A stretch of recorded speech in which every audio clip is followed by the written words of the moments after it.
Alright, here is the old EGR tube. It's broken.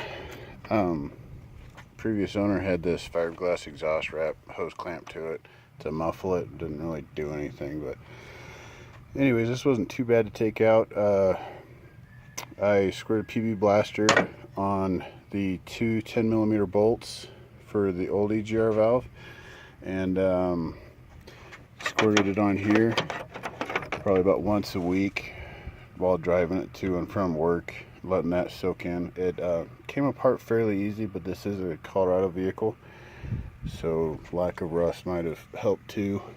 This is what I pulled off in order to get to it: the intake manifold, and then I used a bungee cord to pull the heater core hose out of the way, and this I was able to get off down here for this side.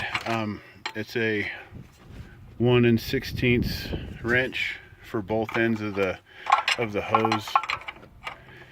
You can get it down there. I've got it all tightened up now.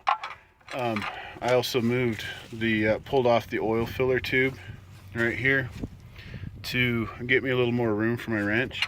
You can get a wrench in, pardon the banging and clanging, on the, see if you can see that, focus, on the upper bolt or the upper nut for the EGR tube, and you can get quite a bit of room because it goes back by the, I can get it under the valve cover and the throttle body and all that. If you're trying to get it off that way.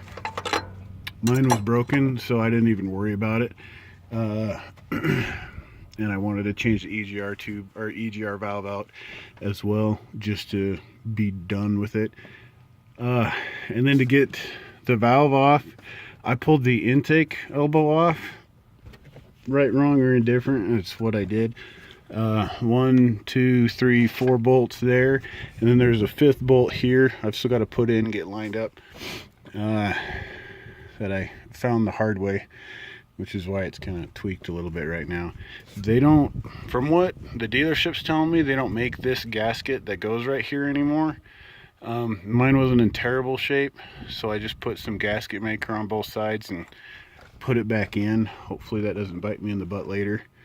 I might try and look for a good gasket and replace it later on down the road. But other than that, this is the new one installed.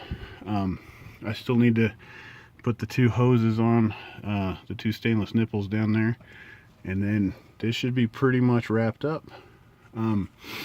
Wasn't quite as bad as I thought it was going to be. I heard a lot of internet rumors about the exhaust manifolds cracking and being a real pain in the butt. It wasn't for me, might not be for you, or it might be even worse, who knows.